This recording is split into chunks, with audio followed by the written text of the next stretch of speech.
गुप्त गांव की खोज। आर्यन एक साधारण किसान था जो उत्तर भारत के एक छोटे से गांव में अपने माता पिता के साथ रहता था। वह हमेशा से अपने खेतों में काम करने और प्रकृति से जुड़ने का शौक रखता था। लेकिन आर्यन की जिंदगी में एक बड़ा मोड़ तब आया जब उसे अपने दादा की किताबों में एक पुरानी जर्जर नक्शा मिला। वह नक्शा एक गुप्त गांव का था जिसे लोग भूल चुके थे। गांव के बुजुर्गों से सुनी कहानियों के अनुसार ये गांव जादुई शक्तियों से भरा हुआ था और यहाँ के निवासी अद्वितीय जीवों की तरह थे। आर्यन का मन उस गांव की खोज करने का ठान लेता है। एक सुबह सूरज की पहली किरणों के साथ आर्यन अपने खेतों से निकलता है और उस नक्शे के निर्देशों का पालन करता है। वह पहाड़ों और घने जंगलों से गुजरता है। रास्ते में उससे कई अजीबोगरीब जीव मिलते हैं, जैसे कि चमकदार तितलियां और बात करने वाले पेड़। ये सब देखकर आर्यन की जिज्ञासा और बढ़ जाती है। जंगल में चलते हुए अचानक वह एक खड़ी चट्टान के पास पहुंचता है, जहां उसे एक रहस्यमय द्वार नजर आता है।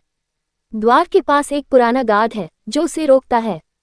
गार्ड कहता है, तुम्हें यहाँ आने के लिए केवल सच्चे दिल और अच्छे इरादों के साथ आना होगा। आर्यन अपने इरादों को स्पष्ट करने के बाद गार्ड उसे अंदर जाने देता है। अंदर आर्यन को एक खूबसूरत गांव का सामना करना पड़ता है, जहां सभी लोग खुश और जादुई शक्तियों के साथ रहते हैं। यहाँ के लोग आर्यन को बताते हैं कि यह गांव केवल उन्हीं के लिए खुलता है जो अपने दिल में सच्चाई और प्रेम रखते हैं। आर्यन ये जानकर खुश होता है कि वह गुप्त गांव में आ गया है। वह गांव में रहने वालों के साथ मिलकर काम करने लगता है और उनकी जादुई तकनीकों को सीखता है। आर्यन ने यहाँ की फसलें उगाने और उन्हें जादुई शक्तियों के साथ संजीवनी देने का काम किया। वह बहुत खुश था कि उसने अपनी मेहनत और ईमानदारी से इस अद्भुत जगह की खोज की। समय बीतने के साथ आर्यन ने गांव के लोगों से दोस्ती कर ली और उन्हें अपने गांव में आने के लिए आमंत्रित किया। उन्होंने आर्यन के साथ अपने जादुई गहनों और पौधों का आदान प्रदान किया। आर्यन ने अपने मूल गांव में भी जादुई फसलों को उगाना शुरू किया, जिससे उसकी फसलें और भी समृद्ध हो गईं। आखिरकार आर्यन ने समझा कि सच्ची खुशी दूसरों के साथ साझा करने में है। उसने अपने गुप्त गांव के दोस्तों के साथ मिलकर दोनों गांवों के बीच एक पुल बना दिया, जिससे दोनों गांवों के लोग एक दूसरे की जादुई दुनिया का आनंद ले सकें।